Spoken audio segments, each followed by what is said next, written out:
कैसे हो आप सब लोग। तो आज के सेशन में हम बात करने वाले हैं वाइगोत्स्की के सामाजिक सांस्कृतिक सिद्धांत, जो सीटेट एग्जाम के लिए मोस्ट इम्पॉर्टेंट है। Vygotsky socio cultural theory. यहाँ से एक ट्रिक भी मैं बता देता हूँ। ट्रिक क्या है? तो अगर कहीं भी सामाजिक सांस्कृतिक शब्द दिख जाएगा, वहाँ देखते ही आंसर क्या लगाना है? वाइगोत्स्की को लगाना है। वाइगोत्स्की महोदय ने बताया कि बच्चे समाज के परिवेश से और संस्कृति से इंटरेक्ट करके जो है बच्चे सीखते हैं, ज्ञान अर्जन करते हैं। अब इनके बारे में हम डिटेल से देखते हुए चलते हैं। वाइगोत्स्की एक रूसी मनोवैज्ञानिक थे। एक पॉइंट तो यही बन जाता है, कहाँ के मनोवैज्ञानिक थे? तो रूस के थे, जिन्होंने इन्होंने कौन सा सिद्धांत दिया? तो सामाजिक सांस्कृतिक सिद्धांत का प्रतिपादन किया। यह एक कैसे व्यक्ति थे? तो सामाजिक रचनावादी थे, और यह एक सामाजिक सृजनवाद के जनक भी कहे जाते हैं, क्योंकि पहली बार इन्होंने ही अध्ययन किया समाज के रूप में कि बच्चे समाज से इंटरेक्ट करके सीखते हैं। वाइगोत्स्की के अनुसार विकास क्या है? तो एक सतत प्रक्रिया है जो जीवन पर्यंत चलती है। वाइगोत्स्की, ये मोस्ट इम्पॉर्टेंट पॉइंट याद रखना है कि विकास क्या है? एक सतत प्रक्रिया है और जीवन पर्यंत चलती रहती है। बच्चों द्वारा ज्ञान का सृजन किया जाता है। वाइगोत्स्की महोदय ने बताया कि बच्चे जो है स्वयं अपने ज्ञान का सृजन करते हैं। वाइगोत्स्की के अनुसार किसी भी बच्चे का विकास सामाजिक स्थिति में ही संभव है। हमने ट्रिक ही बताया, अगर सामाजिक सांस्कृतिक शब्द दिख जाएगा तो देखते ही क्या लगाना है? वाइगोत्स्की को, क्योंकि वाइगोत्स्की ने बताया कि बच्चे जो है समाज से ही इंटरेक्ट करके सीखते हैं। सामाजिक सांस्कृतिक सिद्धांत पर इन्होंने दिया। इस सिद्धांत के अनुसार बच्चे अपने समाज और संस्कृति से इंटरेक्ट यानी अंतःक्रिया करके सीखते हैं। वाइगोत्स्की ने 3 पहलू बताए अधिगम के: सोशियो इंटरेक्शन, लैंग्वेज और कल्चरल, यानी सामाजिक सांस्कृतिक और भाषा का विकास। यह तीनों एक दूसरे से इंटरकनेक्टेड है। सोशियो जो सामाजिक, सांस्कृति और भाषा, ये नोट मोस्ट इम्पॉर्टेंट है। वाइगोत्स्की का मानना है कि भाषा के विकास सामाजिक अंतःक्रिया से ही होता है, जैसा कि इस फिगर में आप लोग देख सकते हैं। इन्होंने बताया जो बच्चे सीखते हैं, इन्होंने ये 3 वर्ड पूछा जाता है, और तीनों वर्ड मोस्ट इम्पॉर्टेंट है। एक ZPD, एक MKO और एक स्कैफोल्डिंग। ZPD का फुल फॉर्म भी पूछा जाता है, तो जोन ऑफ प्रॉक्सिमल डेवलपमेंट, और MKO का full form more knowledge other, और स्कैफोल्डिंग हिंदी में कहते हैं पाड़ या ढांचा। इन सभी को अब डिटेल से देखते हैं। पहले देखते हैं ZPD यानी जोन ऑफ प्रॉक्सिमल डेवलपमेंट, जिसके हिंदी में कहते हैं समीपस्थ या निकट विकास का क्षेत्र।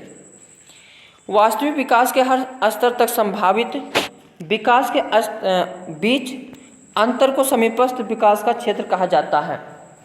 जैसे तुम कितना विकास कर सकते हो और कितना विकास करना चाहिए, किसी की सपोर्ट से कितना विकास कर सकते हो, तो कितना विकास कर सकते हो, कितना विकास करना चाहिए, इन दोनों के बीच का अंतर देखोगे, उसी को क्या कहा जाता है? ZPD कहा जाता है, जैसा कि इस स्टेज में दिखाया गया है। मान लेते हम अपना अंक जो है 70 अंक प्राप्त कर सकते हैं, 80 अंक प्राप्त कर सकते हैं, जबकि प्राप्त करना कितना है? 90 अंक प्राप्त करना है, और हमने किसी की मदद से कितना अंक प्राप्त कर लिया? 120। तो इन दोनों के बीच का जो अंतर होता है उसी को क्या कहेंगे? ZPD कहेंगे। अब इसको प्राप्त करने के लिए MKO यानी किसी व्यक्ति की सहायता लेनी पड़ेगी। अब जिस व्यक्ति की सहायता लोगे वह तुमसे ज़्यादा जानकार होगा, और ज़्यादा जानकार नहीं होगा तो पढ़ा ही नहीं पाएगा, बता ही नहीं पाएगा। तो MKO का फुल फॉर्म पूछा जाता है मोर नॉलेज अदर। अब जैसे यहाँ पे एग्जाम्पल से समझाते हैं। कोई बच्चा खाना खा रहा तो खाना खा नहीं पाएगा, तो उसको मम्मी चिम्मच के मतलब मम्मी सपोर्ट करके उसको खाना खिलाती हैं, यानी सपोर्ट देती हैं। तो मम्मी तो बच्चे से ज़्यादा जानकार है, तभी तो सपोर्ट देती हैं। तो MKO का मतलब यही होता है कि जो सपोर्ट करेगा वह तुमसे ज़्यादा जानकार होगा, तभी सपोर्ट करेगा। तो इस जैसे हो सकते हैं टीचर हो सकते हैं, पेरेंट्स हो सकते हैं, फ्रेंड्स हो सकते हैं, कोई भी हो सकता है। आगे जो इसके फोल्डिंग है जिसे हम पाड़ या ढांचा कहते हैं, यह जो है वयस्क द्वारा दी जाने वाली सपोर्ट को पाड़ या ढांचा कहते हैं। जैसे यहाँ बच्ची साइकिल चला नहीं पा रही है तो साइकिल चलाने के लिए मम्मी उसकी मदद कर रहे हैं। यहाँ बच्चा खाना नहीं खा पा रहा तो चिम्मच से पकड़ नहीं पा रहा तो चिम्मच पकड़वा के खिला रही हैं। तो यहाँ पे जो सपोर्ट दिया जा रहा है इसी को क्या कहा जाता है, स्कैफोल्डिंग या पाड़ या ढांचा। अब देखते हैं भाषा पर इनके विचार। इसको मोस्ट इम्पॉर्टेंट कर लेना। क्या मोस्ट इम्पॉर्टेंट कर लेना। भाषा पर इनके विचार हैं। इनके अनुसार भाषा और चिंतन शुरू में अलग अलग होते हैं लेकिन बाद में एक साथ हो जाते हैं। ये मोस्ट इम्पॉर्टेंट इनकी लाइन है। ये भी मोस्ट इम्पॉर्टेंट लाइन है। वाइगोस्की ने कहा कि पहले भाषा आती है बाद में विचार आते हैं, जबकि वही पियाजे महोदय ने बताया कि पहले विचार आता है बाद में भाषा आती है। और वाइगोस्की महोदय ने भाषा के 3 रूप बताए हैं। कौन कौन सा? एक सोशल स्पीच, एक प्राइवेट स्पीच, एक साइलेंट स्पीच। सोशल स्पीच क्या होता है? तो ऐसा स्पीच जो पूरे समाज में चलता है उसे सोशल स्पीच कहते हैं। प्राइवेट स्पीच क्या? जैसे कोई भी रहता है, बच्चा अकेले बैठे बैठे गुनगुनाता रहता है, कुछ ना कुछ बोलता रहता है, छुक छुक छुक छुक की आवाज़ निकालने लगता है। ये जो कौन सी आवाज़ हो जाएगी? तो प्राइवेट आवाज़ हो जाएगी। जैसे यहाँ पे बच्चा गाड़ी चला रहा है तो यहाँ पे वो गाड़ी को चलाते हुए कुछ बोलता रहता है, तो ये कौन सी हो जाएगी स्पीच?